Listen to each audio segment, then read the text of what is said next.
Hello, it's Snowdome of the day. Today's Snowdome is a bottle shape and it comes to us from Victoria, BC in Canada.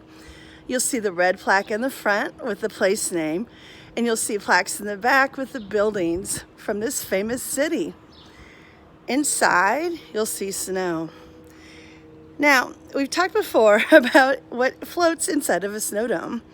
Sometimes there's snow, sometimes there's glitter, sometimes there's flitter, which is something that's usually plastic in a shape. Today's snow dome has something else in it. Maybe you can see there's one down there. Do you see the chunks? There's been different phases of snow dome making. And in the early days, the snow domes were filled with water from the closest body of water. That water wasn't purified in any way, and so it had imperfections in it. It had living beings in it. It had the capacity to grow. I'm not sure if it's seaweed or plankton, but those remnants remain in the snow domes. One way to know that your snow dome is an older one is if you find little bits of floating aquatic plant life in your snow dome. I think this is interesting. It's stuff that doesn't belong and yet is there, and it's sealed into that snow dome forever. Sometimes I think about how, no matter the best of our intentions, things turn out a little bit differently than we expect.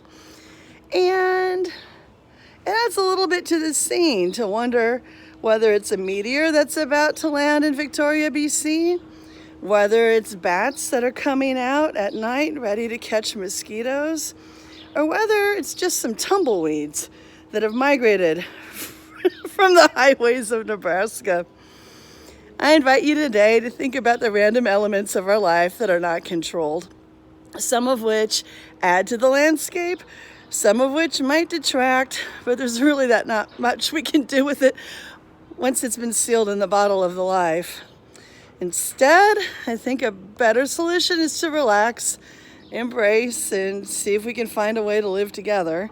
In this case, the snow dome has a place of honor on a shelf along with all the others, and we can imagine the people who made this dome a long time ago. We can imagine the sea creatures that were in that harbor.